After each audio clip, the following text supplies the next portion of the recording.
চিত্রনায়িকা মাহিয়া মাহির চলচ্চিত্রে আসা প্রযোজনা প্রতিষ্ঠান জাজ মাল্টিমিডিয়ার হাত ধরে প্রতিষ্ঠানটির ছবির নায়িকা হয়ে মাহি চলচ্চিত্রে পরিচিতি পান। বেশ কয়েকটি ছবি করার পর মাহিকে জাজ থেকে বাদ দেওয়া হয়। কেন বাদ দেওয়া হয় তার সঠিক কোনো কারণ জানা যায়নি। তবে মাহির হাতে বর্তমানে হাফ ডজনের মতো ছবি আছে। এই সময়ের জনপ্রিয় নায়িকা আরও একটি নতুন ছবিতে চুক্তিবদ্ধ হলেন, আর এই ছবিতে তার সঙ্গে জুটি বাঁধবেন টলিউডের জনপ্রিয় চিত্রনায়ক সাইমন সাদিক। শামীমুল ইসলাম শামীম পরিচালিত এই নতুন ছবির নাম গোলাপতলির কাজল।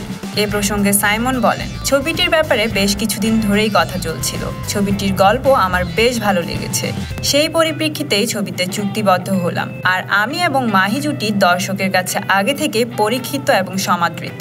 সুতরাং সব মিলিয়ে আমি আশা করছি এই ছবিটি দর্শক উপভোগ্য হবে। আর এ প্রসঙ্গে ছবিটির পরিচালক শামীমুল ইসলাম শামীম জানান, গতকাল গাজীপুরে একটি শুটিং স্পটে ছবিটির জন্য চুক্তি স্বাক্ষর করেন সাইমন। আর মাহি বেশ কয়েকদিন আগেই চুক্তিবদ্ধ হয়েছেন ছবিটিতে।